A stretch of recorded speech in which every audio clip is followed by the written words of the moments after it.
আমরা যদি চাই আমাদের ওয়েবসাইটের মধ্যে সাধারণ মানুষ আর্টিকেল পোস্ট করবে, তো দুইভাবে করার ওয়ে আমরা করেছি।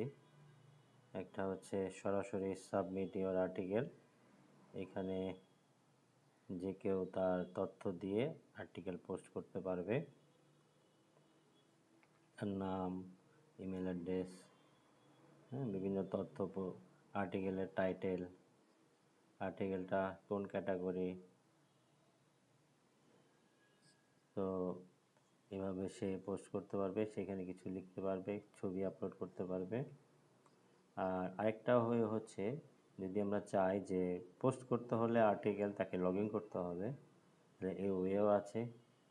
সেজন্য লগ ইনে যেতে হয়, log in for submit post, এখানে লগ ইন করতে হবে। যদি ইউজার নেম পাসওয়ার্ড না থাকে তাহলে তাকে রেজিস্টার করতে হবে।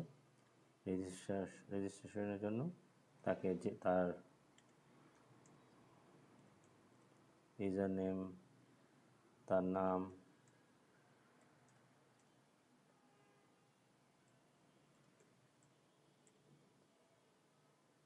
তার ইমেল অ্যাড্রেস,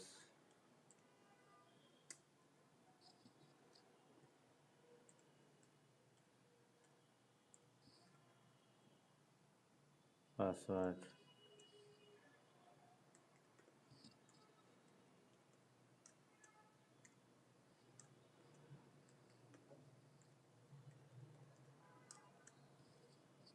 দিয়ে সে রেজিস্ট্রেশন করলে রেজিস্ট্রেশন সাকসেস হয়ে অটো লগইন হয়ে যাবে এবং লগইন হয়ে সে তার এই সাবমিট ইউর আর্টিকেল লগইন প্যানেলে চলে আসবে।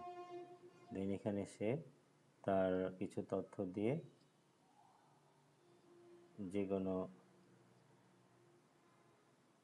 ক্যাটাগরির মধ্যে সে তার আর্টিকেল পোস্ট করতে পারবে। এটা আবার সে যেহেতু লগ ইন করছে সে লগ আউটও করতে পারবে।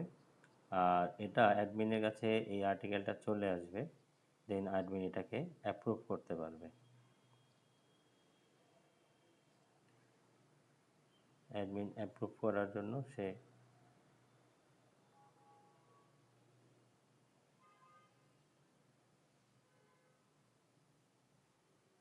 তার পোস্টে গেলে এখানে তার যেই পোস্টটা সে মাত্র করলো সেখানে সেটা পেন্ডিং আকারে দেখাবে।